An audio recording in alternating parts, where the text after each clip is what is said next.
ya hasta aquí anuncios y todo, terminamos, porque ahora sí vamos a estudiar la palabra de Dios. Pero para ello, déjeme ir preparando, mientras usted se pone sobre sus pies y abre su Biblia. Ya saben dónde, la carta a los Colosenses. Y hoy vamos a buscar dar un avance enorme, un avance de 6 versículos, porque vamos a estudiar los versículos del 10 al 15.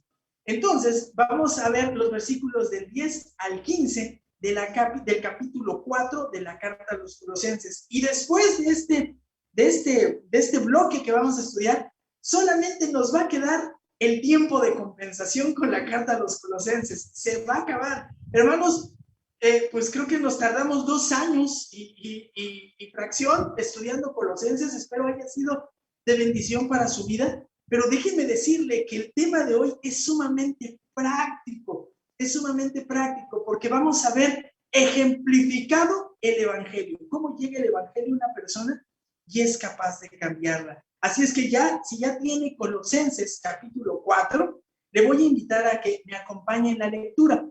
Voy a leer los versículos del 10 al 18, que es la parte final y despedida de la carta a los Colosenses. La palabra de Dios dice de la siguiente forma: Aristarco, mi compañero de prisión, os envía saludos.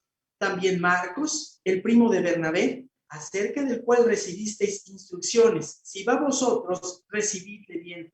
Y también Jesús, llamado Justo. Estos son los únicos colaboradores conmigo en el reino de Dios, que son de la circuncisión, y ellos han resultado ser un estímulo para mí. Epafras, que es uno de vosotros, siervo de Jesucristo, os envía saludos, siempre esforzándose intensamente en favor vuestro en sus oraciones, para que estéis firmes, perfectos y completamente seguros en toda la voluntad de Dios. Porque les soy testigo de que tiene profundo interés por vosotros y por los que están en la Odisea y en Heriápolis. Lucas, el médico amado, os envía saludos, y también Demas. Saludad a los hermanos que están en la Odisea, también a Nimfas y a la iglesia que está en su casa. Cuando esta carta se haya leído entre vosotros, hacedla leer también en la iglesia de los laodicenses. Y vosotros, por vuestra parte, leed la carta que viene de la Odisea y decir a Arquipo: cuida el ministerio que has recibido del Señor para que lo cumplas. Yo, Pablo, escribo este saludo con mi propia mano. Acordaos de mis cadenas. La gracia sea con vosotros. Vamos a orar. Padre, te damos gracias por este tiempo.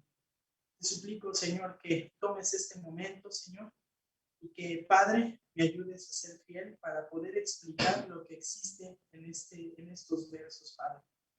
Señor, transforma nuestra mente al escuchar lo que en ella hablas, y permite, Señor, sobre todo que al escuchar nosotros estemos dispuestos a sujetar nuestra vida conforme a lo que aquí está escrito. Que para que al ver esto, Señor, sea un acto de adoración, de alabanza a ti, y que recibas entonces tú la gloria debido a nuestra obediencia y determinación para seguirte fielmente. Te amamos, Señor. Es en el nombre de Cristo Jesús que oramos. Amén. Pues, hermanos, como lo mencionábamos hace unas semanas, hace más o menos 15 días, platicábamos que Pablo es algo muy peculiar. Muchos de nosotros admiramos mucho a Pablo por la gran obra que Dios hizo en él, no por la persona en sí del apóstol Pablo, sino por la obra tan enorme que Dios hizo en la vida de Pablo y cómo Dios lo termina utilizando.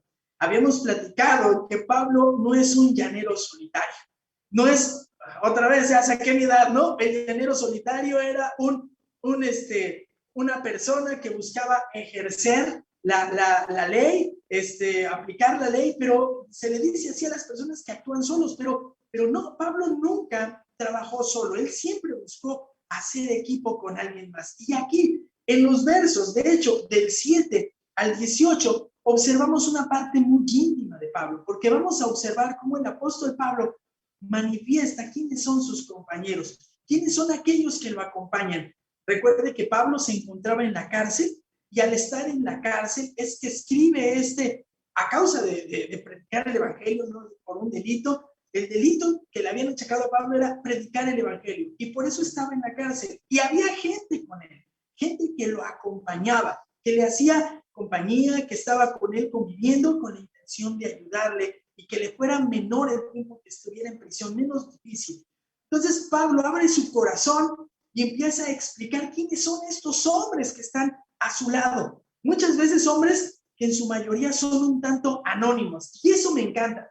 Se lo platicaba la vez anterior, porque en el anonimato hay muchas personas que se han quedado y no sabemos quiénes son, pero son personas que son fieles y que trastocan su tiempo y trastocan incluso su vida y la eternidad de otros. Entonces, así es que hoy vamos a ver ejemplos muy claros. Mire, cuando usted y yo llegamos a Colosenses, capítulo 4, versículos del 10 al 15, no está difícil concluir de qué se trata el texto. Cuando usted y yo llegamos a Colosenses, capítulo 4, versículos 10 al 15, nos damos cuenta que Pablo da a los hermanos de Colosas los saludos de cada uno de sus compañeros. De eso se trata. No hay algo oculto ni misterioso aquí. De eso se trata. Si usted y yo leemos esta sección, nos vamos a dar cuenta que Pablo da a los hermanos de Colosas los saludos de cada uno de sus compañeros. Pero aquí a lo mejor usted dice, ¿y cómo es posible que en un saludo hay cosas que aprender de la Biblia? Bueno, es que es la palabra de Dios. Es un libro muy especial porque está dado, escrito, el autor intelectual es Dios. Y cuando usted y yo llegamos a esta sección, vamos a poder observar cómo vamos a ser alentados a servir por personas que tienen ciertas características. Alentados a servir por personas que tienen ciertas características. Esto va a ser una motivación. Va a ser una motivación enorme ver la vida de estos hombres. Así es que yo le invito a que usted en este momento se siente y entonces se empiece a regodear. ¿Cómo es posible que el evangelio cambie una persona y forme cierto tipo de personas, ese carácter de estas personas? Y acompáñeme, porque vamos a entrar en detalle. Quiero que usted me acompañe. Observe cómo Pablo da a los hermanos de Colosas los saludos de cada uno de sus compañeros y cómo estos compañeros nos van a alentar a servir a otros. Pero ponga atención, no tanto en el trabajo, sino en el carácter. Vea cómo se distingue el carácter de aquellos que sirven a otros. Y el primero en la lista es el del verso 10. Bueno, ya vimos dos hace 2 semanas, pero hoy vamos a ver los que están del 10 al número 15, en los versículos 10 al 15. Y el primero es Aristarco. Observe lo que dice acerca de Aristarco. Dice lo siguiente, dice la palabra de Dios: Aristarco, mi compañero de prisión, os envía saludos. Y es todo lo que dice de Aristarco. No dice más, pero déjenme darle un semblante, déjenme decirle quién era este Aristarco. Bueno, primero su nombre, porque aquí es interesante ver qué significaba su nombre. Significaba el mejor gobernante. Y a lo mejor usted dice, entonces, ¿qué? ¿Era un hombre de poder? ¿Era un hombre de prominencia política? No, para nada. Pero sus papás así le decidieron poner Aristarco. Ahora, hay algo que es muy importante. Si usted me acompaña, vean lo que dice el verso número 11. Bueno, leo todo desde el 10. Aristarco, mi compañero de prisión, os envía saludos. También Marcos, el primo de Bernabé, acerca del cual recibisteis instrucciones. Y vamos otros recibirle. Y también Jesús, llamado Justo. Estos son los únicos colaboradores conmigo en el reino de Dios que son de la circuncisión. Así es que le tengo una noticia. De Aristarco no sabemos mucho. De hecho, lo único que sabemos es algunas cosas que están en el libro de los Hechos. Pero aquí este texto nos dice 2 cosas. Nos dice que su nombre significaba el mejor gobernante. Y nos dice algo más. ¿Se dio cuenta de qué origen étnico era este Aristarco? ¿Puso atención a la lectura? Ah, no, porque entonces tiene que ir nuevamente al verso 11. Este hombre era de origen, ¿qué? Judío.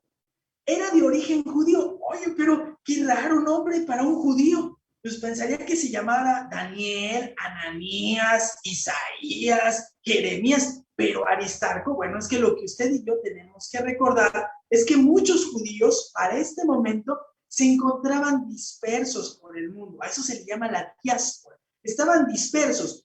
Y como el mundo había en algún momento sido conquistado por Alejandro Magno, los griegos, ellos helenizaron el mundo, es decir, impusieron la cultura griega. Y el griego se habló por todo el mundo. Y por tal razón, muchos judíos tenían dos nombres. Uno judío, hebreo, y otro nombre griego, para poder relacionarse en los negocios, y el otro con su pueblo. Así es que aquí se nos está dando solamente su nombre griego, Aristarco, el mejor gobernante. Pero observamos que es de origen griego. Como este es el caso, vemos aquí su nombre. Ahora, el libro de los Hechos es el que nos relata un poco acerca de quién, de Aristarco. Y de Aristarco nos va a decir que es judío, pero que nació en un lugar, en una ciudad que se llamaba Tesalónica, al norte de Grecia. La parte norte de Grecia se llama Macedonia.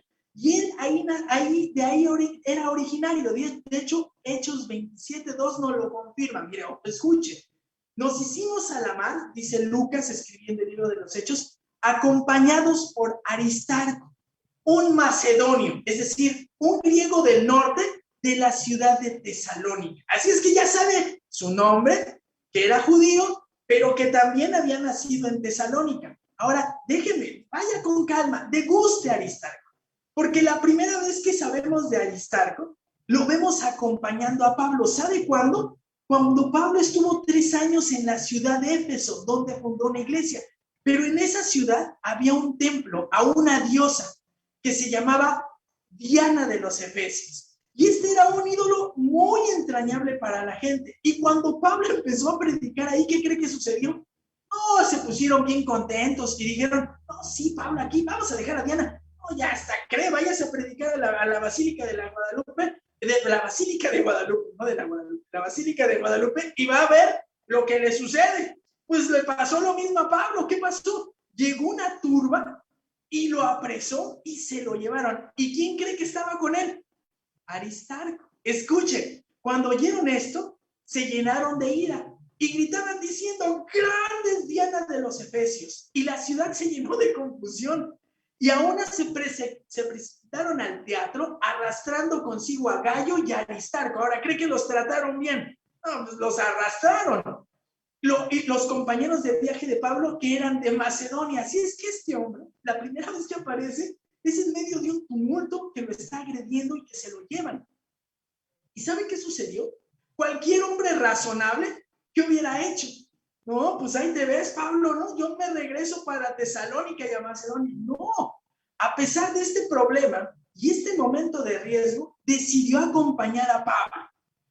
Él decidió irse con Pablo y acompañarlo a Jerusalén en su tercer viaje misionero. Ahora, espérese, ahora sí que espérese tantito, deme un momento, porque cuando Pablo iba hacia Jerusalén, le iban diciendo en todas partes, te van a maltratar, te están esperando, te van a hacer daño. ¿Y usted cree que Aristarco no estaba ahí oyendo? Pues iba con él, claro, se enteró. Pues aún así lo acompañó. Vean lo que dice Hechos 24. Y lo acompañaba Sópater de Berea, hijo de Pirro, Aristarco y segundo de los tesalonicenses. Es decir, y este hombre se fue con Pablo sin importar. Y cuando Pablo llegó a Jerusalén, lo dijimos hace 15 días, fue acusado por los judíos de promover, desobedecer la ley y las tradiciones judías. No solamente esto, Pablo fue puesto en prisión y sufrió intentos de asesinato. Fue después puesto ante gobernantes corruptos que le negaron su libertad por no un mes, por años. Y después él tuvo que apelar a tener que comparecer ante el César para que su caso fuese juzgado. ¿Qué cree que sucedió? Así como los hombres que vimos hace 8 días, Tíquico, también Aristarco se quedó. ¿Y sabe qué hizo? Aristarco se fue con Pablo hasta Roma. Se quedó con él todo este tiempo. Dice, y embarcándonos en una nave Adrimatea que estaba para zarpar hacia las regiones de la costa de Asia, Hechos 22, 27, 2, 4 y 6, nos hicimos a la mar acompañados por Aristarco. Y allí partimos y navegamos al abrigo de la isla de Chipre, y allí un centurión halló una nave alejandrina que iba para Italia, y nos embarcamos en ella. Es decir, este Aristarco naufragó, se quedó ahí con Pablo. y llegó hasta Roma. Por eso es que Pablo lo siguiente que dice de este hombre es mi compañero de prisión. Ahora, ¿quién estaba en prisión? Pablo, pero no quién, pero no Aristarco. Entonces Aristarco, de manera bondadosa, amorosa, ¿sabe qué es lo que hace? Decide quedarse con Pablo y quedarse ciertos días con él en su prisión domiciliaria. ¿Con qué intención? De que Pablo se sintiera más tranquilo, relajado, en compañía, de que tal vez le hiciera un encargo y él pudiera trabajar lo que Pablo le pedía que hiciera para la predicación del Evangelio. Entonces, lo siguiente que sabemos es que Pablo lo describe como su compañero de prisión. Pero escuche, porque aquí viene lo hermoso de la Biblia. Lo describe de una manera muy peculiar. Utiliza una palabra que es bien poco usual en el Nuevo Testamento. Solamente se utiliza una vez. Y eso es de abrir nuestros ojos. Porque ¿cómo lo describe? Dice, es que Aristarco es uno que fue atrapado por lanza. ¿Cómo? Eso no tendría sentido para nosotros. ¿Cómo que Aristarco fue atrapado por lanza? Es que así se aprendía a los esclavos en la guerra. Entonces, cuando Pablo está diciendo, hablando de Aristarco, dice, es que Aristarco es como un esclavo que fue aprendido en la guerra y ahora está en prisión conmigo. Pero no lo olvide, Aristarco estaba ahí como de manera voluntaria. Y esto le da un sabor precioso a este hombre llamado Aristarco. ¿Por qué? Porque Aristarco voluntariamente compartía la prisión con Pablo por turnos, con la intención de ayudar y reconfortar el corazón de este apóstol misionero enviado a los gentiles. ¿Y sabe por qué le digo esto, que era voluntario? Porque aquí le dice mi compañero de prisión. Pero cuando usted lee Filemón 24, el verso 24 de esa carta, lo describe así. Oiga, también Marcos, Aristarco, Demas y Lucas, mis colaboradores. Es decir, aquí lo dice, es mi compañero de prisión, y allá dice, es mi colaborador. O es uno o es lo otro, no eran las dos, pero le voy a decir una cosa. Es que en ese momento, dicen algunos estudiosos, cuando escribe Colosenses, está como su compañero de prisión. Es el día que Aristarco se dedicó para acompañarlo en la prisión. Y el día que escribe Filemón, ese día no se había quedado con él, estaba otro. Y ahí dice, es mi colaborador. Oiga, tómenle sabor, porque esto es bello, es un hombre que muestra amor e interés por los demás. Es muy poco, entonces, que haya sido prisionero, es muy poco probable que haya sido el prisionero. Aristarco tomó la decisión de vivir al ritmo de Pablo. Y esto muestra su corazón. Es una persona dispuesta a sacrificar con tal de servir. Ay, a ver, otra vez le voy a decir eso. Es una persona que estaba dispuesta a sacrificarse con tal de servir. Es una persona que estaba dispuesta a sacrificarse con tal de consolar. Y aquí viene una implicación directa e inmediata para nosotros. ¿Usted qué tanto está dispuesto? ¿Qué tanto yo estoy dispuesto a sacrificarme por servir? ¿Qué tanto estoy dispuesto a sacrificarme por consolar? Porque Dios así obró en el carácter de Aristarco. Pero Dios desea levantar más Aristarcos, más mujeres con el carácter de Aristarco. ¡Qué precioso! Pues vámonos, porque si no podemos seguir. Así es que decíamos hace un momento. Hacíamos hace un momento, que aquí Pablo le da a los hermanos de Colosas los saludos de cada uno de sus compañeros y somos alentados a servir por personas que se sacrifican, como Aristarco. Pero no vea a Aristarco, vea al Dios de Aristarco, que obró ese carácter en este hombre. Pero también somos alentados a servir por personas que se sacrifican, pero por personas que aprovechan las segundas oportunidades. Y esto es precioso. Ya sabe para dónde voy con esto, porque ya lo vimos en un devocional, así es que voy rayando y planito y rápido, pero sí quiero que lo deguste. Mire, Dios no busca gente perfecta. Me decía una vez el pastor Santiago cuando éramos jóvenes, Dios busca gente perfectible. Si usted busca gente perfecta en la iglesia, pues si la encuentra se tiene que ir, porque el imperfecto va a ser usted, no va a caber ahí. Pero si usted busca una iglesia, tiene que buscar que sea gente perfectible. Gente que no es perfecta, pero reconoce que se equivoca y busca salir de esa situación y ser cada vez mejor. Déjenme, por pausa, déjenme decirles que en la semana anterior una persona me dio un testimonio de la iglesia precioso. Me dijo una persona y le dije, esto lo voy a comentar en la iglesia. Me dijo, sí, dilo. Me dijo, estoy maravillada de ver a los cristianos de la iglesia del pastor Santiago y donde tú te reúnes. Es como aman al Señor, dice, y se les ve que obedecen, porque los conozco, los he visto en lo personal y siempre están obedeciendo. No son dobles, me dijo así. Y yo le dije, gracias a Dios, bendito sea el Señor, porque ese es un buen testimonio. Pero es que, hermanos, no buscamos gente perfecta, buscamos ser perfectibles. ¿Por qué le digo esto? Ya me estoy adelantando a la aplicación. ¿Por qué le digo esto? Bueno, por el siguiente. Dice, Aristarco, mi compañero de prisión, nos saluda. También Marcos. ¿Y quién es este Marcos? Bueno, como sabemos, Marcos también envía saludos, pero lo conocemos por el libro de los Hechos.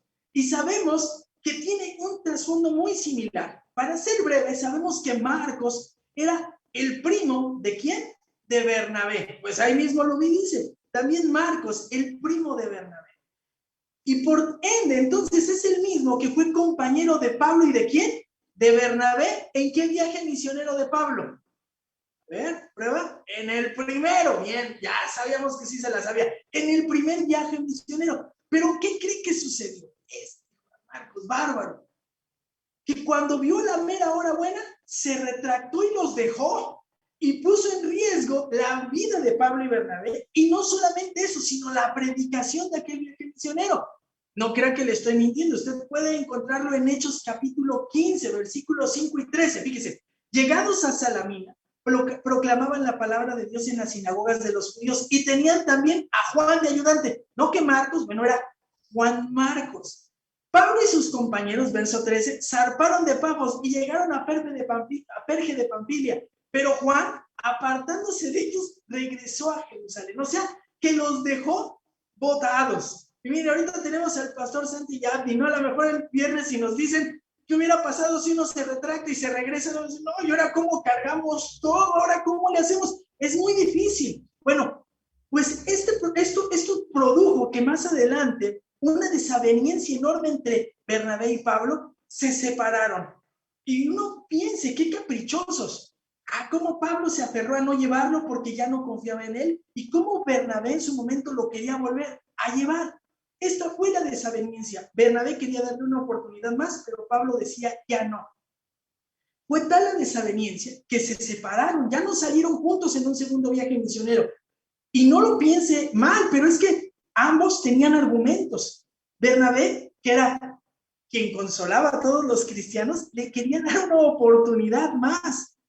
Pero ¿qué sucedió? Pablo dijo, no, nos va a volver a hacer lo mismo, mejor vámonos solos. Más vale solos que mal acompañados. Ya imagínense, ¿no? Si conocían los dichos mexicanos. Entonces, no querían. Se rompió y se fracturó. Y créanme, hermanos, seguramente ellos tenían argumentos. Los dos eran cristianos maduros, pastores, habían trabajado muchos años juntos, pero se separaron. Y entonces, ahora ponga el foco en Marcos. Imagínese lo que fue llevar esto a sus espaldas. Saber que por su retracto, al regresar, causó la división de este equipo. Y obviamente las iglesias conocieron esto. Así es que las mismas personas que seguramente estaban leyendo esta carta, lo conocían. No era fácil. Y sabemos qué es esta persona y no estamos exagerando porque el mismo Pablo nos dice, es Marcos, Juan Marcos, el primo de Bernabé. Y utiliza otra vez una palabra bien peculiar que solamente se utiliza aquí en el Nuevo Testamento. Esta que se nos traduce como primo. Algunos dicen es el sobrino. Bueno, yo estudiando le voy a dar mi punto de vista. Creo que sí es el primo, porque esta palabra en diferentes épocas se utilizó con diferentes significados, pero para el momento en que se utiliza se le daba ese uso y Pablo lo sabía. Es más, la palabra literalmente tendría que decir es el nacido de la hermana. Entonces es el primo y muchos concluyen, sí, tiene que ser el primo. Y este es a quien eligió Bernabé para nuevamente llevar llevarlo consigo. Y sabe, bien inteligente Bernabé, porque si usted y yo vemos Hechos 4:36, vamos a ver que Bernabé era de Chipre. ¿Y sabe a dónde se llevó a Juan Marcos en su segundo viaje misionero? Se lo llevó a Chipre. ¿Y sabe con qué intención? Porque iba a ser más fácil. Porque si ellos tenían familia en Chipre, para Juan Marcos, pues era más sencillo. Oiga, ve este dulzor de Bernabé, y era el que consolaba a los cristianos. Sabía cómo trabajar con Juan Marcos. Pero lo precioso es que usted ya sabe que esto no se quedó ahí. Dios lo que hizo fue obrar en Juan Marcos. No, Juan Marcos no se quedó en el error, porque lo vamos a ver con el paso del tiempo que es un hombre distinto, pero no por Juan Marcos en sí, sino por Dios que obraba en Juan Marcos. Y Dios no solamente le restauró, sino también le dio la oportunidad de continuar sirviendo. Bernabé lo ayudó, pero ¿sabe también quién lo ayudó? Lo ayudó el apóstol Pedro. Y si alguien sabía de segundas oportunidades, ¿quién era? Pedro, hermanos. Pues era Pedro. Disfrute todo esto, porque si alguien sabía de segundas oportunidades, era Pedro. Y ayudó a Juan Marcos. Pedro había negado a Jesús. Marcos se había retirado. El Señor Jesús le concedió una oportunidad a Pedro. Y Pedro ahora toma a Juan Marcos. Y Pedro conoció a Juan Marcos pequeñito. ¿Sabe por qué? Como joven, porque la iglesia de Jerusalén se reunía en su casa. Hechos 12:12. Al darse cuenta de esto, fue a la casa de María, la madre de Juan, llamado también Marcos, donde estaban reunidos y oraban por la liberación de Pedro. ¿Se da cuenta? Y Pedro toma a Juan Marcos después de que lo tomó Bernabé y se convirtió en su mentor y en su maestro. De tal manera que primera de Pedro 5:13 dice: los que están en Babilonia, elegida juntamente con vosotros, os saluda. Y también mi hijo Marcos. Mire, si Marcos le aprendió a Pedro, que le llama ¿qué? Su hijo espiritual. Entonces, ¿qué le estoy diciendo con todo esto? Dios en su bondad restauró de tal forma a Juan Marcos que terminó por ser un colaborador cercano, confiable y útil, porque Bernabé le dio oportunidad, porque Pedro lo tomó.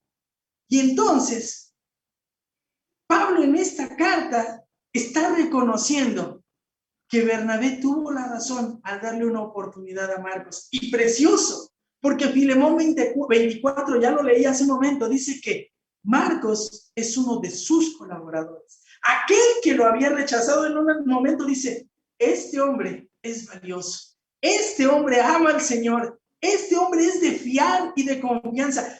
Todo lo que traía Juan Marcos atrás, Dios obrando en su carácter se lo estaba descargando y quitando.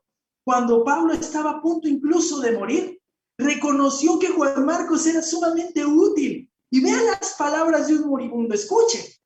Le dice Pablo a Timoteo, a su hijo. Pablo le dice a Timoteo: solo Lucas está conmigo. Toma Marcos y tráelo contigo, porque me es útil para el ministerio. Así que este Marcos es el hombre de las segundas oportunidades. Su vida sirvió como testimonio del poder de Dios. ¿Sabe para qué? Para extraer lo bueno de los fracasos humanos. Y yo no sé si usted hoy es un Juan Marcos que necesita una segunda oportunidad.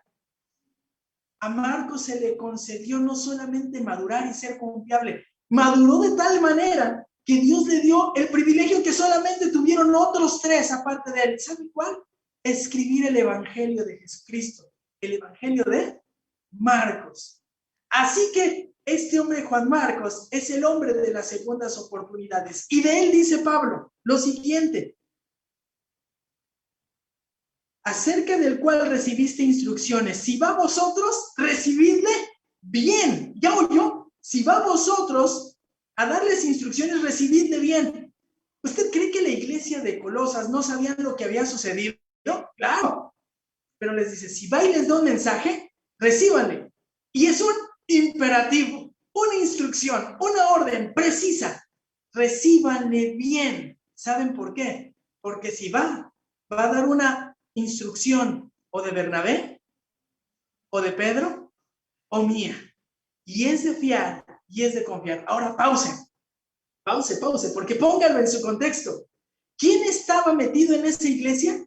Falsos maestros que querían engañar. Y Pablo les dice, no, a esos deséchenlos, pero al que sí deben escuchar es ¿a quién? A Juan Marcos. Sale, hermanos, qué impresionante, Dios restaurando al hombre de las segundas oportunidades, acerca del cual recibiste instrucciones. Probablemente había dado mensajes, pueden ser verbales, lo que haya sido, pero les dice, recíbanle bien. Así que, como le dije, en este caso, Dios no busca gente perfecta, busca gente perfectible, gente que aprovecha las segundas oportunidades. Pablo, como vimos, da a los hermanos de Colosas los saludos de cada uno de sus compañeros. Y estos ejemplos nos alientan a servir.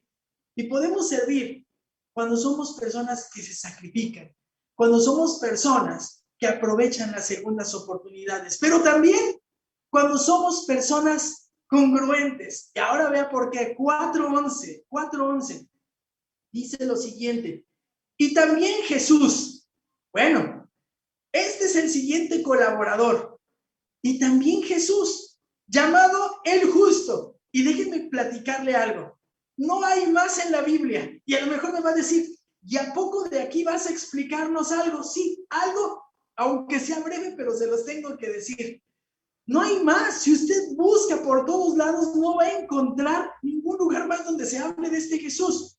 Solamente lo que sabemos es que es un hombre que se decidió saludar a los colosenses y que está aquí al final de la carta. Pero ¿qué más sabemos? Bueno, sabemos su nombre, que es Jesús. En hebreo sería Josué y su significado es Salvador. Ahora, no se aflija cuando usted oye que Jesús, pues es que el nombre era sumamente común, como hoy en nuestros tiempos. Así es que cuando usted oiga que se encontró la tumba de Jesús, pues sí, pero ¿de cuál? Había un montón en ese tiempo, ¿no? Serán un montón. Pero hay algo precioso, su apodo, su mote, o su apellido, quién sabe, no lo sabemos. Dice que era Jesús el ¿qué? Llamado el justo. Nada más vea qué apellido, ¿no? Si a lo mejor va a mi casa y pregunta y le dicen, oigan, ¿está Isaac? Y si es de confianza le dicen, el películas, porque así me decían el películas desde chiquito y ahora ya entiende por qué soy tan gritón. Pues porque decían que todo lo hablaba y lo actuaba, hermanos, espero no distraerlos con eso, pero ¿cómo le ponen a una persona? Pues más o menos por cómo se distingue su carácter. Entonces a este no era el películas, era Jesús el justo. Entonces, si le dicen el justo, imagínese cómo vivía. Ahora, espérese, porque una cosa es que alguien, un vecino, le diga, el justo, ¿no? Pero ¿quién lo está diciendo? ¿Ya vio quién lo está diciendo? ¿Quién? Pablo. No, Pablo no iba a empeñar una palabra nada más, porque sí dice Jesús, el justo. Aquel que le apodan, le ponen el mote del justo. Entonces, hermanos, este hombre, Jesús, que no sabemos nada de él, lo que sabemos es que era un hombre con congruencia, que le hacía honor al nombre, al apodo de el justo. Llevaba una vida intachable probablemente, aprobada delante de aquellos que le conocían, el justo. Mire qué hermoso. Tenía el nombre del Señor Jesús y se parecía y quería vivir como el Señor Jesús. ¡Guau! ¡Qué chulada! En unas cuantas palabras. Ya le decía, alentados a servir por personas que se sacrifican por otros, que aprovechan las segundas oportunidades, pero que son congruentes. Hermanos, podríamos decir muchas cosas, pero si nosotros no somos congruentes, pues todo lo que decimos se viene abajo. Y vea, ¿qué pasa cuando alguien es congruente? Vea, ¿qué va a decir el apóstol Pablo? Estos son los únicos colaboradores conmigo en el reino de Dios que son de la circuncisión. Primero lo que va a decir es, yo no tengo otros colaboradores judíos que no sean estos, ¿eh? Porque acuérdese, una parte de la falsa enseñanza que se estaba queriendo meter a la iglesia de Colosas era regresar a los ritos del judaísmo. Y dice Pablo, no, pues esos ni les hagan caso porque no son mis colaboradores. Los únicos colaboradores conmigo que son judíos, que andan en mi equipo, son Aristarco, Marcos y Jesús, el justo. No más. Cerró Pablo aquí la caja y dice, no, para que no se meta nadie que ande diciendo que yo, nadie, ellos. Pero ahora observe, porque viene aquí una joya preciosa. Vean lo que dice el verso número 11 en su parte final. Dice, estos son los únicos colaboradores conmigo en el reino de Dios, que son de la circuncisión, en la predicación del evangelio, en el reino de Dios que se está estableciendo en la tierra a través de la predicación. Ellos son los únicos. Y ellos han resultado ser un estímulo para mí. Oh, hermanos, esto es algo precioso. Porque a lo mejor usted piensa, Pablo necesitaba ser estimulado, alentado, el gran pastor, misionero, maestro, el teólogo más prominente de la iglesia cristiana. Pues, ¿qué cree? Que sí, necesitaba ser alentado, cuidado, procurado. Pero déjenme decirle algo más. ¿Ya vio por quién fue procurado? Por Aristarco. Por alguien que antes no era de confianza y ahora sí era de confianza. Y por alguien que tenía un carácter congruente. ¿Realmente quién lo estaba alentando? Dios a través de estos hombres y siervos. Pero déjeme señalar lo siguiente, puntualizar. Esto es algo realmente hermoso. Porque no dice que lo que ellos hacen, dice que ellos han resultado ser. Pone énfasis en el valor de la persona, en lo que son, en cómo Dios les mueve a vivir. No en la acción, sino en quién, en las personas. Y eso es algo precioso. Porque por sus características personales que tenía Aristarco, que tenía Marcos y que tenía este hombre llamado Jesús, Dios había provisto de consuelo y de ánimo a Pablo. Oye, hermano, qué precioso. Ojalá y contáramos así con hermanos de nuestra iglesia, y seguramente los tenemos, pero ojalá y seamos nosotros, que con el solo hecho de que nosotros nos presentemos, no por lo que hagamos, sino por la manera en que amamos al Señor, podamos ejercer alivio en la vida de otros hermanos. ¿Saben por qué? Porque nuestra vida termina siendo una manifiesta obra de lo que Dios en su amor y su perdón y su bondad, misericordia, Él hace con nosotros. Gran parte de la oposición que experimentó Pablo, ¿sabe de quién venía? De los judíos, de aquellos de su nación que rechazaban el evangelio. Pero estos 3 judíos sí que lo consolaban. Y esto es simplemente precioso. Les daba estímulo, solo le estimulaban, le daban aliento. Así que Pablo nos muestra aquí cómo da a los hermanos de Colosas los saludos de cada uno de sus compañeros, y vemos que son alentados a servir por personas que se sacrifican, que aprovechan las segundas oportunidades, que son congruentes, pero también por personas, hermanos, que son dedicadas. Y vean nomás esta persona dedicada al servicio, como es Epafras. El siguiente saludo, verso 12. Epafras, que es uno de vosotros, siervo de Jesucristo, os envía saludos, siempre esforzándose intensamente a favor vuestro en sus oraciones, para que estéis firmes, perfectos y completamente seguros en toda la voluntad de Dios, porque les soy testigo de que tiene profundo interés por vosotros y por los que están en la Odisea y en Hierápolis. El siguiente es Epafras, y este hombre sí que era dedicado al servicio, llamar a su Señor, llamar a la iglesia. ¿Por qué le digo esto? Bueno, porque Epafras aparece ya aquí otra vez al final de la carta, pero no se olviden. ¿Quién era este Epafras? Bueno, Epafras era nada más y nada menos que el fundador de la iglesia de Colosas, y probablemente el fundador de la iglesia de la Odisea y de Hierápolis, porque estaban cerca. Es probable que incluso él fuera uno de los varios pastores que tenían. Pero recuerde, ¿por qué Epafras estaba con Pablo en Roma y no estaba en Colosas? Porque había ido a informar a Pablo acerca de una peligrosa falsa enseñanza, una peligrosa herejía que amenazaba las iglesias de esa región. Y por eso Pablo les dice, sí, les manda a saludar a Epafras, que es uno de vosotros, ¿sí? Epafras su paisano, colosense como usted, es su paisano, ¿no? Es su tocayo, ¿no? A veces así le dicen, es su paisano, porque vive y es de la región de ustedes, es de la misma ciudad, es más, lo conocen, es el fundador de la iglesia, les manda saludos. Pero acuérdense, estaban en una iglesia en la que se estaba queriendo infiltrar la falsa enseñanza. ¿Quién había fundado la iglesia? Epafras. ¿A quién seguramente le tundían los falsos maestros? ¿A quién? A Epafras. Entonces, cuando, pues no creen que a lo mejor algunos que estaban queriendo hacer oídos a la falsa enseñanza, ay, Epafras, otra vez, ni nos enseñó bien, nos tuvieron que venir a enseñar otros. Bueno, para este punto Pablo ya aclaró que lo que había enseñado Epafras es correcto. Y les dice, no, él es uno de vosotros. No solamente es de la congregación, es fundador y es de Colosas. Pero después viene una distinción preciosa. Dice, él es siervo de ¿qué? Siervo de Jesucristo. Y Pablo le otorga un título, Epafras, que se lo atribuía a él. Y en esta carta solamente se lo dio ¿a quién? A Tíquico. Él es siervo de Jesucristo. Y ahora note lo hermoso. Porque si había falsos maestros, ya le dije, significaba que estaban intentando minar la autoridad de Epafras.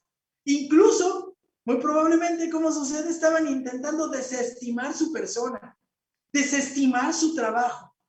Y aquí notamos algo, un espaldarazo de parte de Pablo. Dice, no, Epafras es uno de vosotros. Y déjenme decirles que es un siervo de Cristo. ¡Ay, hermanos! ¡Qué apoyo más grande para este hombre! Y les dice, y está conmigo y les manda saludos. Pero ahora va a sustentar por qué les dice que es siervo de Jesucristo. Vea esta preciosidad, vea esta preciosidad. Siempre esforzándose intensamente en favor vuestro en sus oraciones. Les dice, este hombre siempre se está esforzando intensamente a favor vuestro en sus oraciones. Ya hablamos de la oración y dijimos que la vida de oración de una persona tendría que estar siendo cuidada de una manera tan intensa como cuando cuidamos nuestra vida sabiendo que ¿qué? Que Cristo regresa. Pues este hombre sí que lo hacía, porque observe lo que le dice. Epafras oraba constantemente por los creyentes, recordaba constantemente a los creyentes en sus oraciones. Pero aquí es donde usted y yo tenemos que no solamente leer, sino empezar a observar las imágenes que con letras nos da Pablo. Porque la palabra que se nos traduce como esforzándose intensamente, la palabra que se nos traduce en dos a nosotros, esforzándose intensamente, es muy gráfica. Y se refiere, fíjese muy bien, a una actividad que consume el total de las energías. Que es una palabra que describe algo por lo que se lucha, por lo que se pelea, que se utiliza para describir a alguien que compite. ¿Ya vio para dónde voy? Es una palabra que se utilizaba para describir al esfuerzo realizado por los atletas de ese tiempo en los Juegos Olímpicos. Y mire, nos cayó a la perfección, porque si usted no está viendo, ahorita no, por favor, ahorita no, pero si al rato ve el maratón, la prueba del maratón, va a ver cómo llegan desfallecidos, acabados, agotados, porque hacen un esfuerzo fuerte, con tal de ¿qué, hermanos? Con tal de concluir. Pues así se desgastaba Epafras, hermanos, en oración, y uno dice, híjole, se me hace que yo juego a la oración, porque si Epafras se desgastaba así, en verdad este hombre amaba orar, estar con su Señor y hacer esto porque intercedía por los hermanos. Así que aunque estaban lejos, Epafras aún servía a la iglesia de la región y lo hacía rogando encarecidamente por ellos en sus oraciones. Oraba de tal manera que parecía que agonizaba. Y le tengo que preguntar, ¿usted ora de esa forma? ¿U ora rápido? Acabamos rápido y decimos, sí, Señor, sana a esta persona. O se desfallece y agoniza en la oración. Tendríamos que hacer eso. Desfallecer en la oración, sabiendo que tenemos cosas y hermanos que están pasando por momentos que requieren que nosotros oremos. Esta era la primera petición de Epafras. ¿Cuál era la primera petición? Vea, 4:12. Siempre esforzándose intensamente a favor vuestro en sus oraciones, para que estéis firmes. Y la primera petición de Epafras era que pudiesen estar de pie. Fíjese muy bien. Él oraba que los colosenses pudieran mantenerse de pie, inamovibles, a la luz de ¿qué cree? De las falsas enseñanzas. Entonces, este hombre sabía que se querían infiltrar las falsas enseñanzas. ¿Y cómo oraba? No, me voy a poner a orar hasta el agotamiento y voy a pedir que mis hermanos de las iglesias de esa región permanezcan firmes y que no dejen ser movidos por las falsas enseñanzas. Deseaba que fueran plenamente convencidos o asegurados por las enseñanzas del evangelio que les había predicado. Deseaba que los miembros de la iglesia de Colosas alcanzaran entonces así plena madurez de comprensión y por consecuencia de comportamiento, madurez espiritual. ¿Qué pedía? Pues que fueran completos, maduros, enteramente desarrollados. Por eso dice el verso 12, Epafras, que es uno de vosotros, intensamente ora en favor vuestro en sus oraciones para que estéis firmes, perfectos, es decir, completos, maduros, enteramente desarrollados. Y también pide que sean ¿qué? Y completamente seguros, que estén firmes y completos, que estén convencidos, satisfechos. ¡Wow, hermanos! Este hombre sí que era espiritual y oraba por la iglesia.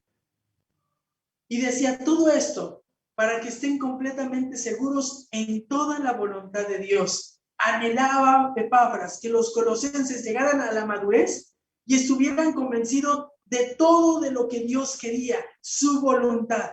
Y es que, hermanos, solo los que viven en obediencia a la voluntad de Dios pueden alcanzar esa plenitud de carácter de Cristo. No hay de otra, hermanos.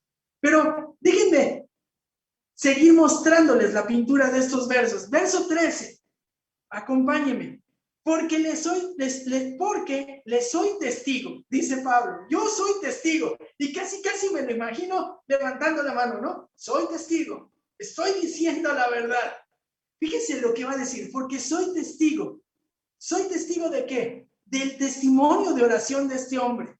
Yo no sé cuándo le tocó ver, no sé si le tocó levantarse temprano y verlo, irse a dormir tarde y que Epafras se quedara, si se apartaba para irse a orar, pero él era testigo. Pablo no iba a mentir, tenía al Señor y dice, soy testigo ¿de qué?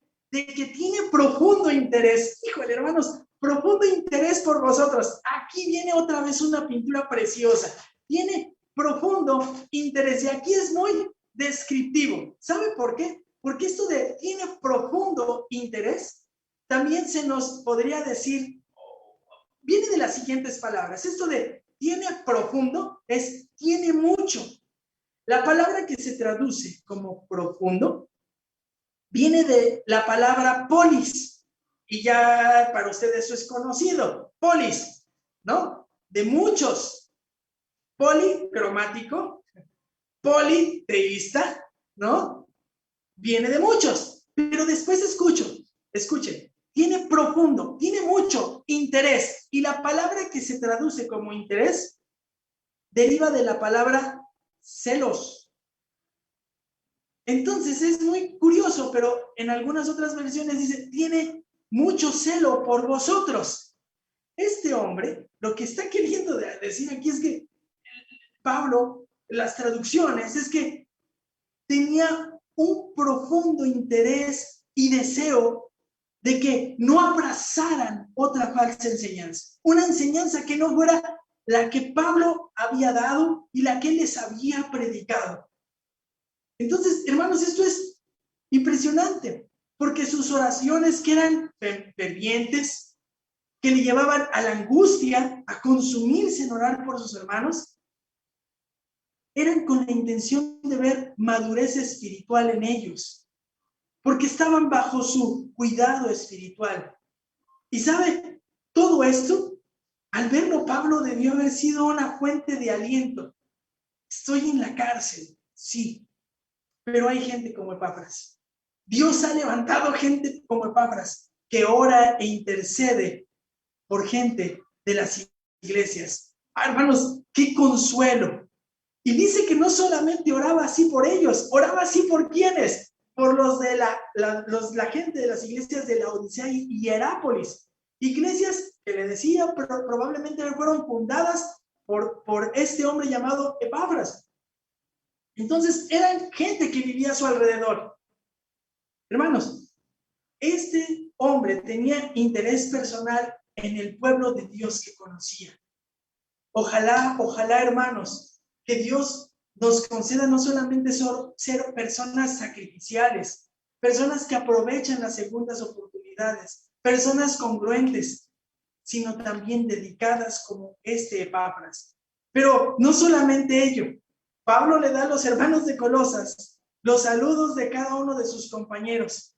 Y somos alentados a servir por personas que se sacrifican, que aprovechan segundas oportunidades, que son congruentes, que son dedicadas, pero sabe, hermano, algo muy parecido, que son fieles. Y déjenme decirle por qué. Verso número 14, dice el verso número 14.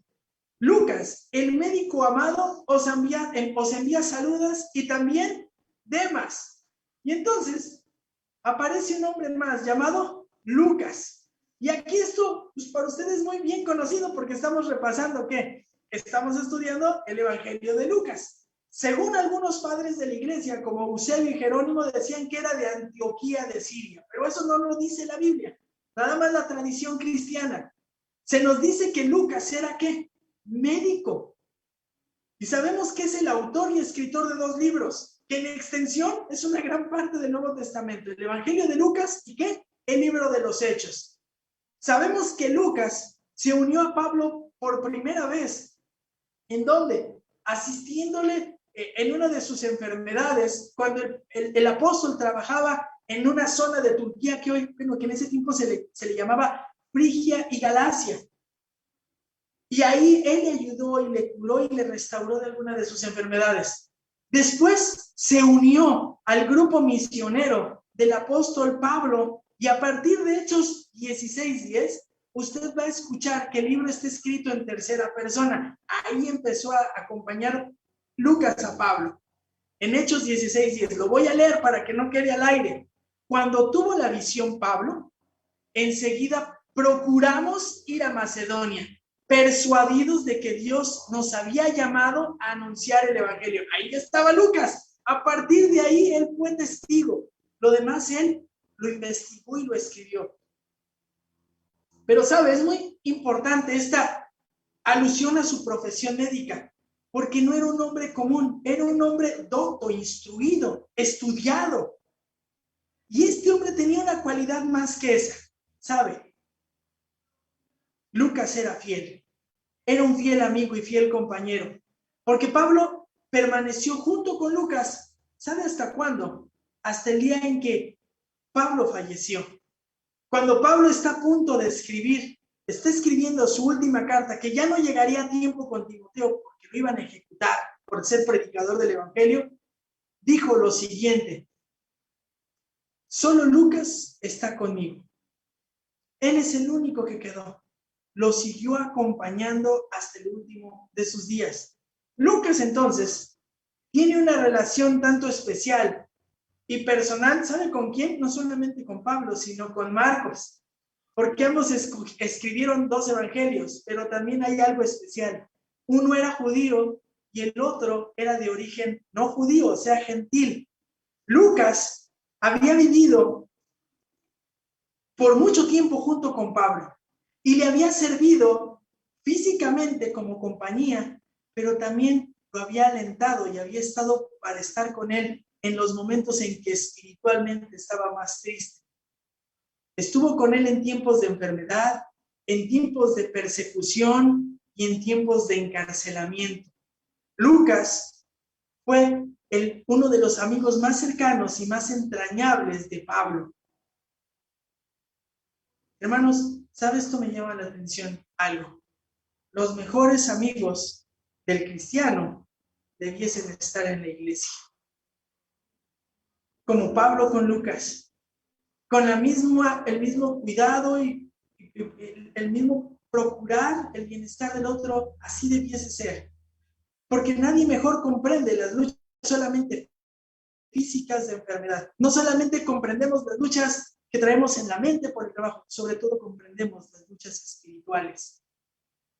Y es algo hermoso ver cómo podemos alentar a otros, cómo podemos servir mejor a las personas cuando somos personas que se sacrifican, cuando somos personas que aprovechamos segundas oportunidades, sobre todo cuando somos congruentes, somos dedicados, somos fieles, buenos amigos.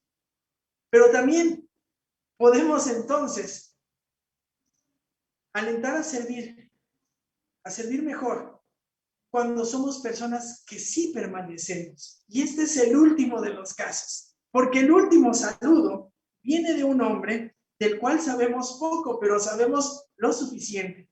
Dice el verso número 14, Lucas, el médico amado, os envía saludos, y también Demas. Y mire, hasta aquí el arroz con leche estaba delicioso, pero aquí salió no la pasa, sino la mosca, ¿no?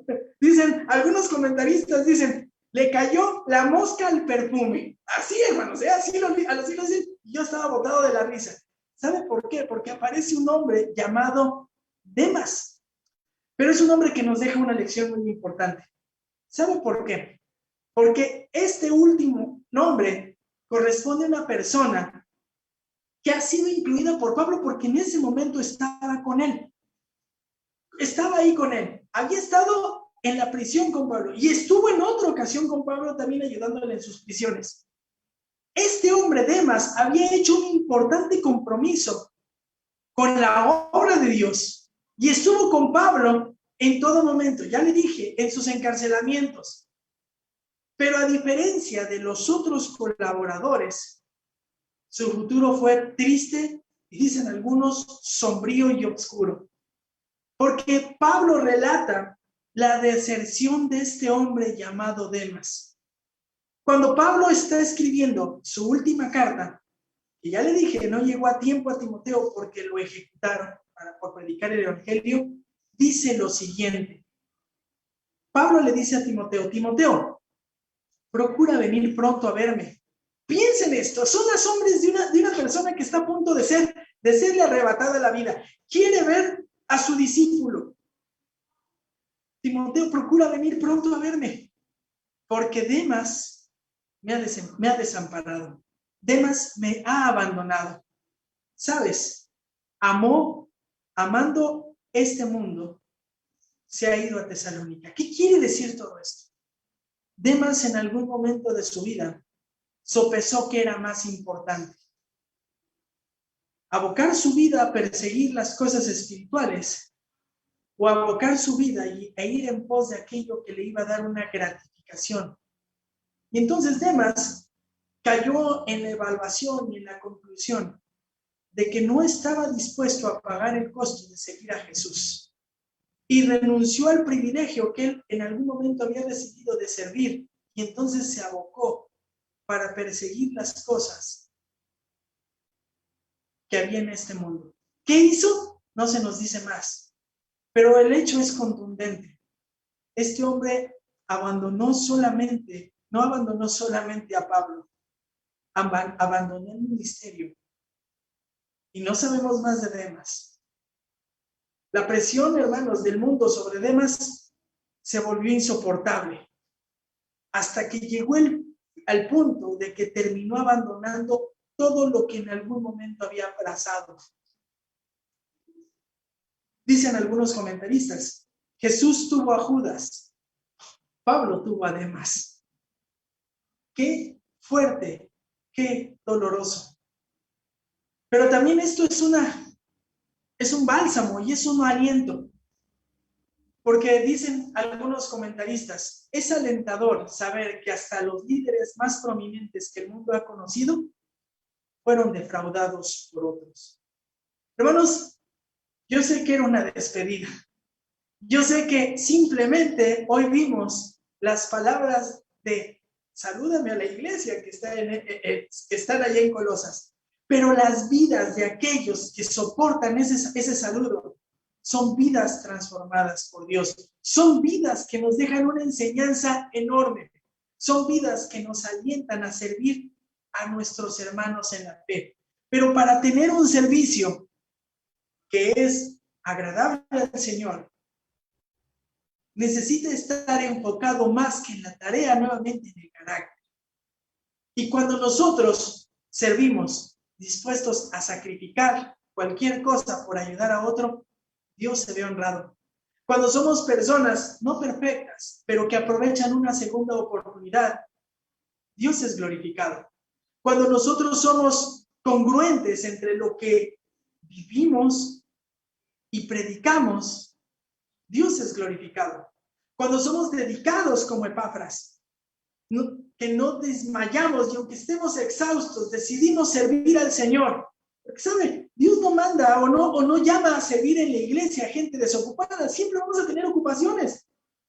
Pero aún así, servimos. Dios es glorificado.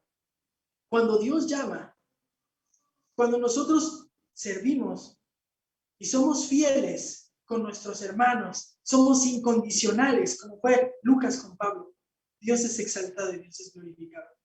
Cuando nosotros aprendemos del error de Demas y sí permanecemos y no abandonamos, Dios es glorificado.